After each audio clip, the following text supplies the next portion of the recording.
রাসায়নিক বিষমুক্ত নিরাপদ সবজি গ্রাম, যেখানে সবজি চাষে ব্যবহার করা হয় না ক্ষতিকর রাসায়নিক, উৎপাদন করা হয় স্বাস্থ্যসম্মত সবজি।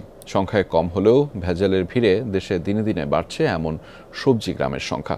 এতে কৃষক যেমন লাভবান হচ্ছে, পাশাপাশি মানুষও পাচ্ছে স্বাস্থ্যসম্মত ও পুষ্টিযুক্ত সবজি। ঠাকুরগাঁও ঘুরে এসে এমন নিরাপদ সবজি গ্রামের খবর জানাচ্ছেন আলমগীর স্বপন।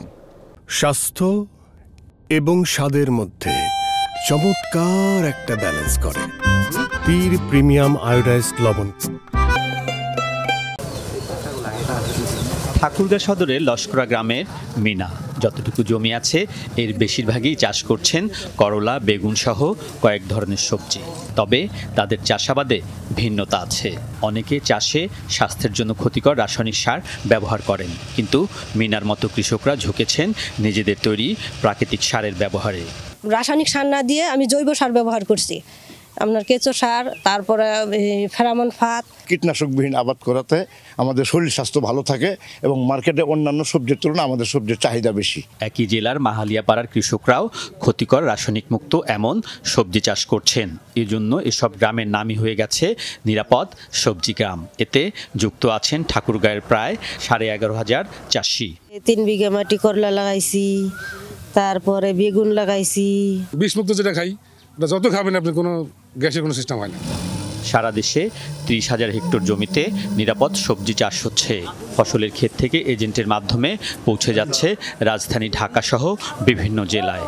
বিক্রি আমরা এই যে জাপান ফারাবাড়ি বাজারে দেই, আবার ওরাও আসেন। নিরাপদ সবজি কৃষকের মাধ্যমে এখানে ক্রয় করে নিয়ে আমি গাড়ি থেকে দেশের বিভিন্ন জায়গায় দিই। জাতিসংঘের আন্তর্জাতিক কৃষি উন্নয়ন তহবিল ইফাদ এবং পিকেএসএফের সহযোগিতায় দিনে দিনে দেশে নিরাপদ সবজি চাষ বাড়ছে। স্বাস্থ্যসম্মত হওয়ায় এ ধরনের সবজির প্রতি বাড়ছে ক্রেতাদের আগ্রহ।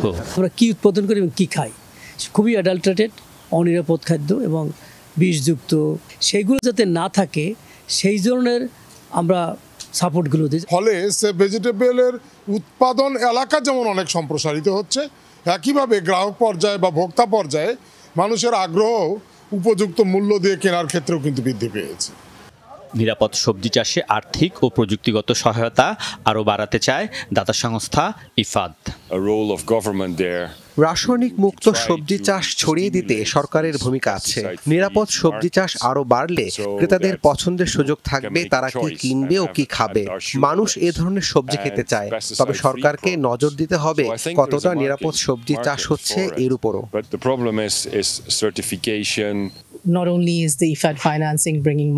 ইফাদ শুধু আর্থিক সহায়তা নয়, কারিগরি ও প্রযুক্তিগত সহায়তা দিয়ে থাকে।